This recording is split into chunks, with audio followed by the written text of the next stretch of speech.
Being in space is probably the best thing that could happen to anyone who doesn't want any human interaction. You're alone in an endless space. Well, not all the time. In 2006, China's first man in space experienced something unexplainable. Yang Liwei was the first person sent into space by the Chinese space program. On October 15, 2003, he took off from the Jiuquan Satellite Launch Center in China's Gansu Province's Gobi Desert. Yang spent 21 hours in space and orbited Earth 14 times aboard the Shenzhou 5 spaceship. During this voyage, Yang said he heard an unexplained sound, which he described as knocking an iron bucket with a wooden hammer. Yang said, "A non-causal situation I have met in space is a knock that appeared from time to time. It neither came from outside nor inside the spaceship, but sounded like someone was knocking the body of the spaceship just as knocking an iron bucket with a wooden hammer." After returning to Earth, other astronauts traveling on the Shenzhou 6 and Shenzhou 7 have reported hearing a banging that was at least somewhat comparable to Yang's story. Back on Earth, Yang discussed the noise with technical specialists in an effort to come up with an explanation. 就像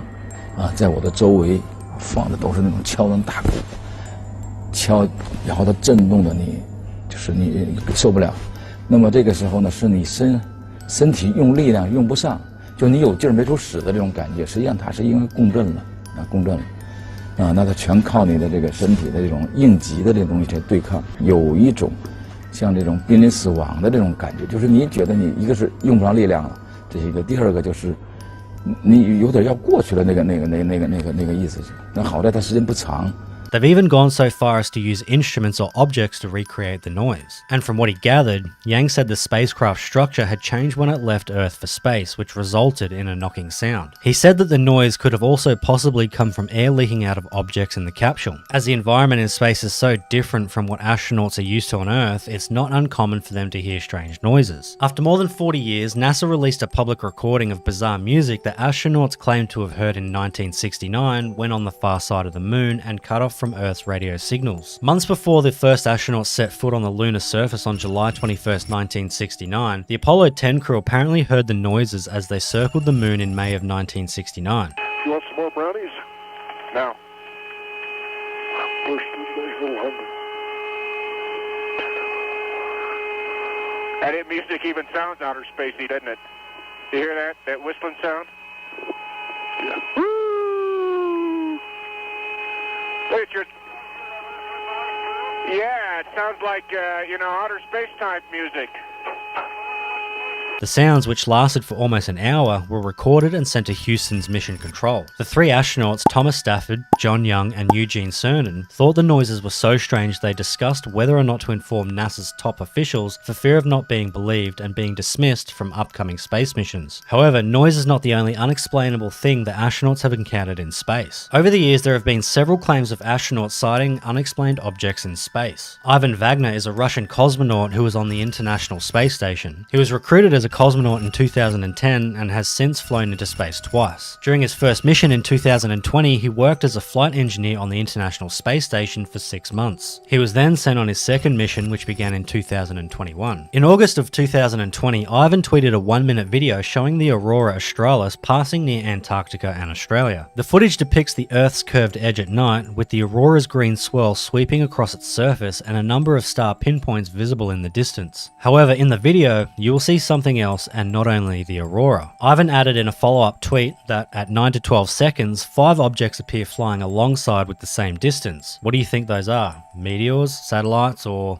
P.S. The frames were captured 1 per second and later assembled in a video with 25 frames per second rate, meaning the real observation time is 52 seconds. Some people argue that it's the Starlink satellites, while others say that it's a UFO sighting. No one else on board the ISS mentioned the phenomenon, and Wagner didn't claim to have witnessed it as it happened. He also didn't specify the precise time the clip was taken. Whatever it was, it certainly drew a lot of attention to the strange events occurring in space. A mission in 1965 became well known for the unusual event that the astronauts encountered. As part of the Gemini program, NASA launched a manned spacecraft named Gemini 6 in 1965. Astronauts Thomas Stafford and Walter Schirra Jr. were on board for the mission. Its primary goal was to conduct the first rendezvous and dock with a different spacecraft, the Agena target vehicle, which was already in orbit. After the success of the rendezvous, Stafford alerted NASA of the presence of a UFO over the planet before they conducted their final dive toward it. In his memoir, Stafford recalled the encounter. "We have an object, looks like a satellite going for from north to south, probably in polar orbit. Looks like he might be going to re-enter soon. You just might let me pick up that thing. I see a command module and 8 smaller modules in front. The pilot of the command module is wearing a red suit. But later, the astronaut admitted that it was a prank that was planned weeks before the Gemini 6 flight. After the announcement, Stafford and Shearer even performed a song of Jingle Bells on harmonica and sleigh bells they smuggled into space. Given that the mission took place so close to Christmas, Stafford's sighting of a UFO was undoubtedly a reference to Santa Claus. The harmonica is now on display at the National Air and Space Museum in Washington, D.C. Approximately 5 hours after the successful maneuvering of the two spacecraft to within 6 inches of each other, astronauts Shearer and Stafford played jingle bells with these instruments and pretended to be a UFO called Santa Claus. But there are just some stories in space that are unsolvable and shrouded in mystery. There are a few strange claims that the Apollo 11 crew may have encountered UFOs and extraterrestrial life during the mission. Aldrin, Armstrong and Michael Collins have described one of these incidents that happened on the final day of approach to the moon. The two astronauts saw what they initially believed to be the SIVB stage of the Saturn V rocket. They contacted Houston to find out whether that was the case, and Houston informed them that the SIVB had been disconnected some time ago and was 6,000 miles away from them. There are claims that a transcript between Aldrin and Armstrong describes how the two astronauts saw extraterrestrial activity on the moon during the Apollo 11 mission. Those are giant things. No, no, no.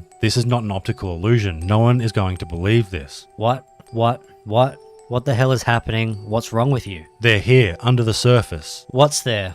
Emission interrupted. Interference control calling Apollo 11. We saw some visitors. They were here for a while observing the instruments. Repeat your last information. I say that there were other spaceships. They're lined up in the other side of the crater. Let us sound this orbiter. In 625 to 5. Automatic relay connected. My hands are shaking so badly I can't do anything. Film it? God, if these damn cameras have picked up anything, what then? Have you picked up anything? I didn't have any film at hand. 3 shots of the sources, or whatever they were, that were ruining the film. Control here. Are you on your way? What is the uproar with the UFOs, over? They've landed there. There they are, and they're watching us. The mirrors. Have you set them up? Yes, they're in the right place, but whoever made those spaceships surely can come tomorrow and remove them. Over and out. The Apollo 11 mission was not the only one to notice some strange sightings. Gordon Cooper, an American astronaut who participated in NASA's Mercury program, flew on 2 space missions. He is best known for his command of the Mercury Atlas 9 mission, the last mission of the Mercury program, and for being the last American astronaut to conduct a solo mission. Cooper was also well known for his interest in UFOs, and he claimed to have seen a number of them while serving as an astronaut. Cooper once claimed to have spotted a UFO while orbiting the Earth during his Mercury Atlas 9 mission. This is a well-known incident. He informed Mission Control of the encounter, but the staff members were unable to explain what he had seen. American astronauts James McDivitt and Ed White both participated in the NASA space program's early years. McDivitt served as an astronaut from 1962 to 1972, participating in the Gemini 4 and Apollo 9 space missions. From 1962 until 1966, White served as an astronaut and participated in Gemini 4 in 1965.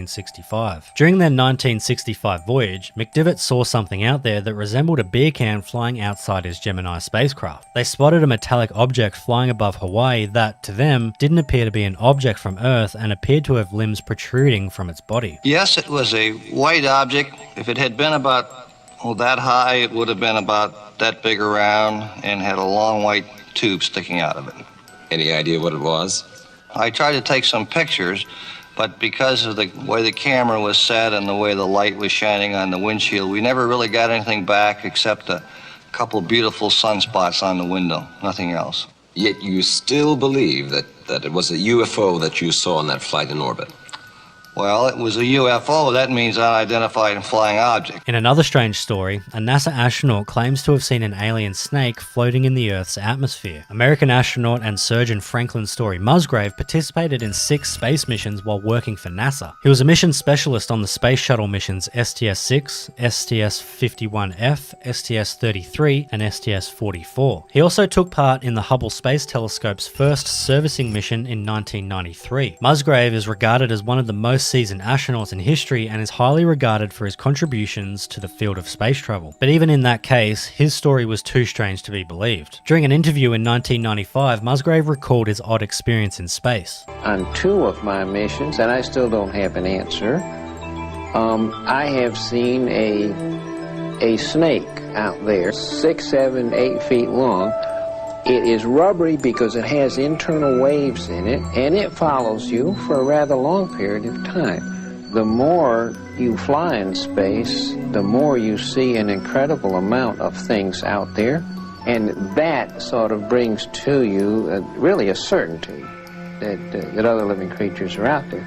Some incredibly primitive, more primitive. Some just proteins coming together, amino acids, and some just single cellular organisms. And other civilizations have been around for a million years that are doing unimaginable kinds of things. Snakes are uncommon on space missions, and they are even less common outside in space. On the Discovery space shuttle, however, a snake escaped during a trip in 1991. The incident happened during the 9-day STS-39 mission, which was launched on April 28, 1991. A crew member brought the little ball python on board as a personal item, and while in flight, it was able to escape from its container. The crew immediately caught the snake and put it back in its container, allowing the mission to go as planned. But the incident generated a lot of media attention and sparked questions about how safe it is to bring personal items on space missions. However, according to NASA representatives, neither the crew nor the spaceship was in any danger from the snake, therefore the occurrence didn't pose a serious threat. UFOs and aliens have been a long-standing controversial topic. The US government even approved the establishment of the Unidentified Aerial Phenomena Task Force, UAPTF, in 2020. According to the Department of Defense, the UAPTF was formed to improve its understanding of and gain insight into the nature and origins of UAPs.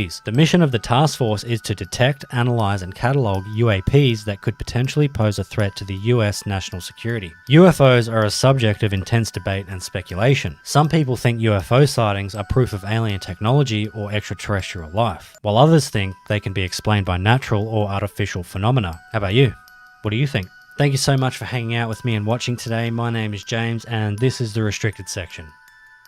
If you enjoy stories like this one, please consider liking the video, subscribing to my channel, and turning on notifications so you don't miss any future uploads. If there's any topics you'd like to see in the future, please let me know in the comment section down below. Thanks again, and see you on the next one.